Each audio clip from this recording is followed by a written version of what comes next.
নমস্কার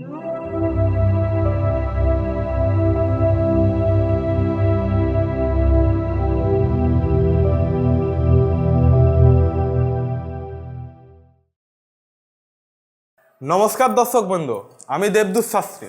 প্রত্যেক দিনের মতো আপনাদের মাঝে আবারও এমন একটি ভিডিও নিয়ে এসেছি যেটির মাধ্যমে আপনারা তো উপকৃত হবেনই, তার সাথে সাথে আপনার ফ্যামিলি খুশি থাকবে। তাহলে চলুন দেখে আসি আজকের ভিডিও কিসের উপর।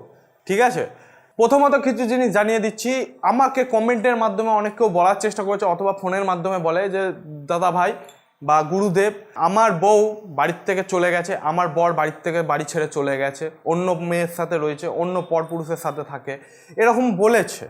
ঠিক আছে, সেই জিনিসের উপর আমি আপনাদের এমন একটা কন্টেন্ট দিতে চলেছি দর্শক বন্ধুরা, এমন একটি অনুষ্ঠান দিতে চলেছি যেটির মাধ্যমে আপনি কোথাও যেতে হবে না, বাড়িতে বসে এই ক্রিয়াটি করবেন। না কিছু আনতে হবে, না কিছু যেতে হবে। প্রথমত বলে দিচ্ছি কি করবেন আপনারা। এই ক্রিয়াটি করতে গেলে আপনাকে প্রথম একটা কাগজ, সাদা কাগজ, ভূজপত্র হলে খুবই ভালো, দশকর্মার দোকান দিয়ে ভূজপত্র নিয়ে নেবেন। নিয়ে আসার পর কি করতে হবে আমি বলে দিচ্ছি। একটা আতর নিয়ে আসবেন, সুগন্ধিযুক্ত আতর। কি বললাম? সুগন্ধিযুক্ত আতর নিয়ে আসবেন। নিয়ে আসার পর একটা লাল কালি পেন কিনে নিয়ে আসবেন। দেখতে পারবেন দর্শক বন্ধুরা ওই তিনটে জিনিস দিয়ে আপনার কি হচ্ছে।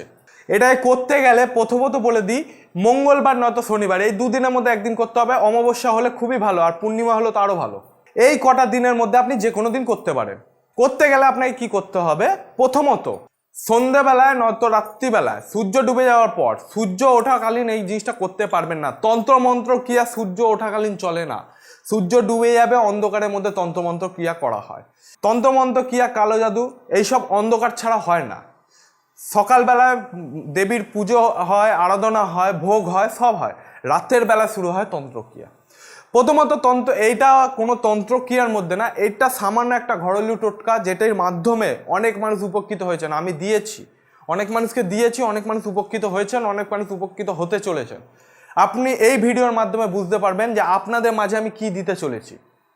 প্রথমত জিনিস দর্শক বন্ধুরা, যে দিনগুলো বললাম সেই দিনগুলোতে আপনাদের এই ক্রিয়াটি করতে হবে। করতে গেলে আপনাকে কি করতে হবে? প্রথমত জিনিস হচ্ছে, সেদিন সন্ধেবেলায়, এখন গরমকালের বেলা, কোনো অসুবিধা নেই, রাতের বেলায় স্নান করে ঘরে, যে কোনো একটা ঘরে আপনি আসবেন, অন্ধকার ঘরে, মানে ঘরটাকে অন্ধকার করে দেবেন, একটা শুধু লাইট জ্বালিয়ে রাখবেন, আর ঠাকুরের সামনে হয় একটা পিঁড়ি নিয়ে নেবেন, কেন লেখালেখির ব্যাপার আছে, হয় একটা পিঁড়ি নিয়ে নেবেন, নয় একটা খাতা নিয়ে ঠাকুরের সামনে বসবেন। এই যে যন্ত্রটি আমি আপনাদের দিচ্ছি, ভালো করে একটু মনোযোগ দিয়ে দেখে নেবেন। এই যন্ত্রটি আপনারা দেখে নিলেন, একদম ইজি, কোনো রকম সমস্যা নেই। আপনি কি একটা বাচ্চা ছিল এই যন্ত্রটি লিখতে পারবে। যন্ত্রটি লেখার পর কি করতে হবে দর্শক বন্ধুরা? যন্ত্রটি লেখার পর আপনাকে কিচ্ছু করতে হবে না। যন্ত্রটি যখন আপনি লিখবেন তখন আপনাকে দুটো জিনিস খেয়ালে রাখতে হবে। যার প্রতি লিখছেন তার ব্যাপারে কোনো রকম অন্য ভাবনা চিন্তা আনবেন না। ঠিক আছে? আর যে আপনার ইষ্ট দেবতা বা গুরু বা যে আপনার ভগবান, যাকে আপনি বিশ্বাস করেন, তার নাম ধরে প্রথমে এইটুখানি বলবেন, হে প্রভু, তোমার নামের দোহাই, আমি যে কাজটা করিতেছি সেটা যাতে আমার সফলতা পায়। এইটুখানি বলে আপনি এই জিনিসটাকে শুরু করবেন। প্রথমত জিনিস বলে দিচ্ছি, যখন বলবেন কথা কিন্তু গুছিয়ে বলবেন, উল্টো পাল্টাভাবে বলবেন না। যখন বলবেন তখন কিন্তু মনের ভেতর কোনো লোভ, লালসা বা কোনো রকম, ধরুন কোনো রকম আপনার বলতে গেলে একটা মিথ্যে মানে আলোচনা বা মিথ্যে কোনো কাজ বা কোনো একটা জিনিস আপনি হয়তো মাকে দেখাচ্ছেন আমি হয়তো ভালো করতে চলেছি, কিন্তু ভেতরে ভেতরে মনের ভেতরে আপনার ভোগ, লাভ, লালসা, ঠিক আছে, অহংকার, এইসব জেগে উঠেছে যে ওকে আমি ছোট করব, ওকে ঘরে এনে ছোট করে দেবো, ওকে গালাগালি দেবো, গালমন্দ করবো, মারবো, এইসব মনে লালসা আনবেন না। প্রথমত বলে দিই, যে জিনিসটা বলবেন আমি বলে দিয়েছি, ভালো করে একটু মনোযোগ দিয়ে শুনে নয়তো কোনো খাতায় লিখে নেবেন।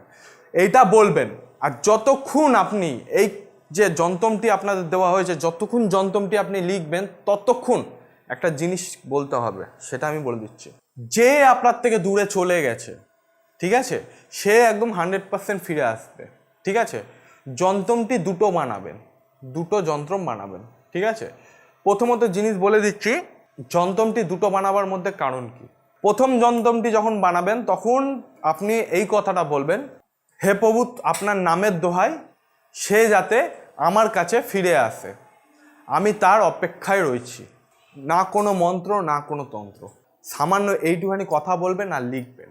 হয়তো দেখা গেল আপনার গার্লফ্রেন্ড বা আপনার ওয়াইফ চলে যাওয়ার পর আপনার সঙ্গে যোগাযোগ করে না, কথা বলে না, হয়তো লং ডিস্টেন্স রিলেশনশিপ আছে, যাদের থাকে, কথা বলতে চায় না, ফোনে সময় দিতে চায় না, তাহলে আপনাকে এটা করতে হবে।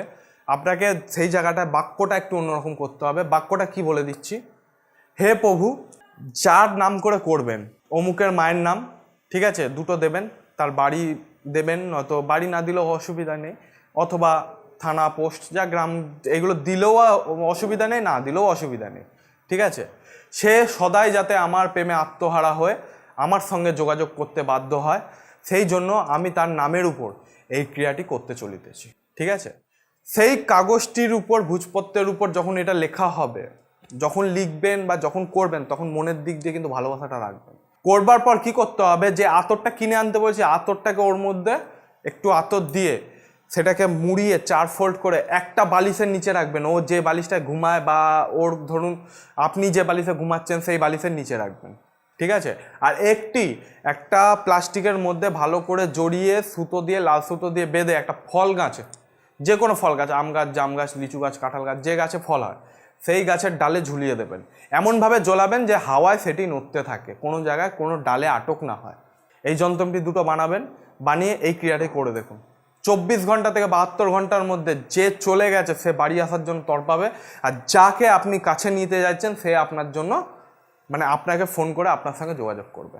আপনি যে উদ্দেশ্য নিয়ে কাজ করছেন, মনটাকে ভালো করে ভক্তি এবং শ্রদ্ধার সাথে এই কাজটি করে দেখুন, 100% ফলাফল পাবেন। যারা যারা আমার ভিডিও দেখে ক্রিয়াগুলো করছেন, আপনাদের প্রথমও একটা জিনিস বলে দিচ্ছি, যারা যারা আমার ভিডিও দেখে এই ক্রিয়াগুলো করছেন, কাজ পাচ্ছেন না, সফলতা পাচ্ছেন না, আমি একটাই কথা বলে দিচ্ছি, মনে হয়তো কোনো রকম আপনাদের সন্দেহ রয়েছে, বা তন্ত্রে মন্ত্রের প্রতি বিশ্বাস নেই, বা ভক্তি শ্রদ্ধার সাথে আপনারা করছেন না। ভক্তি শ্রদ্ধার সাথে করুন, আপনি 100% ফলাফল পাবেন। এইটা দেবদূত শাস্ত্রী একদম 100% চ্যালেঞ্জ করে দেখুন একটিবার। জীবনে শান্তি, উন্নতি এবং ভালোবাসা ছাড়া আর কিছু পাবেন না। তাহলে আজকের অনুষ্ঠান এই পর্যন্তই। কোনো রকম সমস্যা হলে ফোনের মাধ্যমে অথবা চেম্বারের মাধ্যমে আমার সঙ্গে সরাসরি যোগাযোগ করতে পারেন। এবং আপনার এই ভিডিও ভালো লাগলে আপনি বন্ধুবান্ধব এবং ফ্যামিলির মধ্যে ছড়িয়ে দেবেন। চ্যানেলটিকে অবশ্যই সাবস্ক্রাইব করে নেবেন যারা নতুন আছেন, ঠিক আছে। বেল আইকনটিকে অবশ্যই প্রেস করে দেবেন, এবং কোনো কিছুর উপর আপনাদের ভিডিও লাগলে অবশ্যই আমাকে কমেন্টের মাধ্যমে জানাবেন। তাহলে আজকের অনুষ্ঠান এই পর্যন্তই দর্শক বন্ধুরা।